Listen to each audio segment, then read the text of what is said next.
എന്താ പറയേണ്ടത്? എവിടെയാ തുടങ്ങേണ്ടതെന്ന് ഒരു ഐഡിയ ഇല്ല. തുടക്കത്തിലേ പറയാം. അന്യായ മൂവി എന്ന് വെച്ചാൽ അന്യായ മൂവി. ഈ അടുത്തിടയ്ക്ക് ഇത്രയും തിയേറ്ററിൽ ഫീൽ കിട്ടിയ ഒരു മൂവി, അത് തമിഴ് മൂവി കണ്ടിട്ടില്ല. കുറേ നാളായി ഇങ്ങനത്തെ ഒരു സിനിമ കണ്ടിട്ട്. ഭയങ്കര ഹാപ്പി എന്ന് വെച്ചാൽ ഭയങ്കര ഹാപ്പി ആയിപ്പോയി. അരുൺ മാത്തേശ്വരനാണ് സിനിമ സംവിധാനം ചെയ്തിരിക്കുന്നത്. പുള്ളി ഇതിനു മുമ്പ് ക്യാപ്റ്റൻ മില്ലറും സാണിക്കായുധം എന്ന് പറഞ്ഞൊരു സിനിമയൊക്കെ ചെയ്തിട്ടുണ്ട്. അത് അത് മാത്രമേ ഞാൻ കണ്ടിട്ടുള്ളൂ. വേറെ 1, 2 സിനിമകളൂടെ ചെയ്തിട്ടുണ്ട്. അത് കണ്ടിട്ടില്ല. പടത്തിൽ അറിയാവുന്നത് ലോകേഷ് കനകരാജ്, വാമിക, സഞ്ജന, പിന്നെ തലൈവാസൽ വിജയ്. ഈ 4 പേരെ മാത്രമേ സിനിമയിൽ നമുക്ക് അറിയാവുന്നവരുള്ളൂ. പിന്നെ കുറേ ആക്ടേഴ്സ് ഉണ്ട്.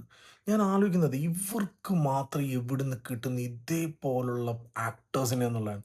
കാര്യം നമുക്ക് ആരെയും ഇവരെക്കുറിച്ച് ഒരു ഐഡിയ ഇല്ല. ഇവരെവിടുന്ന് വന്നതാണ് എന്താന്ന് പറഞ്ഞാൽ ഒന്നും അറിയത്തില്ല. പക്ഷേ ഉണ്ടല്ലോ, ഇവരുടെ പെർഫോമൻസ് ഒക്കെ ഉണ്ടല്ലോ, ഒരു രക്ഷയില്ലാത്ത പെർഫോമൻസ് ആയിരുന്നു എല്ലാവരും തന്നെ.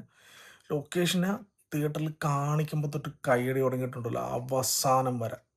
സഞ്ജനേനെ കാണിച്ചപ്പോഴും ഭയങ്കര കയ്യടിയായിരുന്നു. പക്ഷേ പടത്തിൽ വാമിക വന്ന് കയറിയതിന് ശേഷം ഉണ്ടല്ലോ, പടം അങ്ങ് ഹൈ ആവുകയാണ് പടം. പിന്നെ എടുത്ത് പറയേണ്ടതും ഒരിക്കലും പറയാതിരിക്കാൻ പറ്റാത്തതായിട്ടുള്ളൊരു സാധനം എന്ന് പറഞ്ഞാൽ അനിരുദ്ധാണ്. അനിരുദ്ധിനെ അങ്ങോട്ട് കയറൂരി വിട്ടിരിക്കുകയാണ്. മച്ചാനെ നിങ്ങൾക്ക് പറ്റുന്ന പരിപാടി മൊത്തം ചെയ്തു തന്നിട്ടുണ്ട്. പുള്ളിയുടെ അഴിഞ്ഞാട്ടമാണ് സിനിമ. കാര്യം നമ്മൾ സിനിമ കാണുക, മ്യൂസിക് ശ്രദ്ധിക്കുക. എന്ത് ലെവലിലാണ് ആ മ്യൂസിക് ചെയ്ത് വെച്ചിരിക്കുന്നത് അറിയാമോ? നമ്മുടെ തീം മ്യൂസിക് എല്ലാവർക്കും അറിയാം. പടത്തിൻ്റെ തീം മ്യൂസിക് അതൊന്നും അല്ല. അത് മാത്രമാണ് 1, 2 സ്ഥലങ്ങളിൽ റിപ്പീറ്റ് ചെയ്തിരിക്കുന്നത്. വേറെ ഒരു ബിജിഎമ്മും ഉണ്ടല്ലോ റിപ്പീറ്റേഷൻ ഒന്നുമില്ല. ഓരോ സമയത്തും ഓരോരോ സാധനങ്ങളാണ് ചെയ്തു വെച്ചിരിക്കുന്നത്. ചെറിയ റാപ്പ് പരിപാടികളും നല്ല നാടൻ പരിപാടികളും സാധനങ്ങളൊക്കെ പിടിച്ച് ഒരു കല്യാണ സമയത്ത് നടക്കുന്ന ഒരു ഫൈറ്റിൻ്റെ ഇടയിൽ നമ്മുടെ ബാൻഡ് മേളം ഉണ്ടല്ലോ, അതിൻ്റെ സാധനമൊക്കെ വെച്ചിട്ട് ബിജിഎം ഒക്കെ ചെയ്ത് പടത്തിനെ അങ്ങോട്ട് മ്യൂസിക്കും കൂടി ഇട്ടങ്ങ് ഹൈ ആക്കുവാണ്.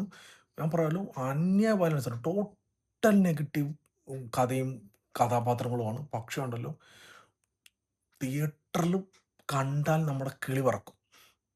മസ്റ്റ് വാച്ചാണ് സിനിമ. അതായത് തിയേറ്ററിൽ തന്നെ ഈ സിനിമ കാണാം. അത് നല്ല തിയേറ്ററിൽ നല്ല പിക്ചർ ക്വാളിറ്റി, നല്ല സൗണ്ട് ക്വാളിറ്റി ഉള്ള തിയേറ്ററിലാണ് നിങ്ങളിത് കാണുന്നതെങ്കിലുണ്ടല്ലോ, ഒന്ന് ഒന്ന് ഞെട്ടാനുള്ള സാധനങ്ങൾ ഇവന്മാർ ചെയ്തു വെച്ചിട്ടുണ്ട്. അതായത് പടം തുടങ്ങിയിട്ട് അവസാനം വരെ നമ്മളെ സ്ക്രീനിൽ നിന്നല്ലാതെ വേറൊരു സ്ഥലത്തേക്ക് നോക്കാൻ സമ്മതിക്കത്തില്ല. പടം കണ്ടോ അവസാനം വരെ ഇങ്ങനെ കണ്ണും തള്ളിയിരിക്കാവുന്നൊരു സാധനം. മസ്റ്റ് വാച്ചാണ്. നിങ്ങൾ കണ്ടിട്ട് നിങ്ങളുടെ അഭിപ്രായങ്ങൾ പറ. ഇതിനെക്കുറിച്ച് കുറേ സംസാരിക്കണമെന്നുണ്ട്. പക്ഷെ അതൊക്കെ സ്പോയിലർ അടിക്കും. അതുകൊണ്ടാണ് ഞെട്ടി, ഞെട്ടി, ഞെട്ടി, ഞെട്ടി, ഞെട്ടി.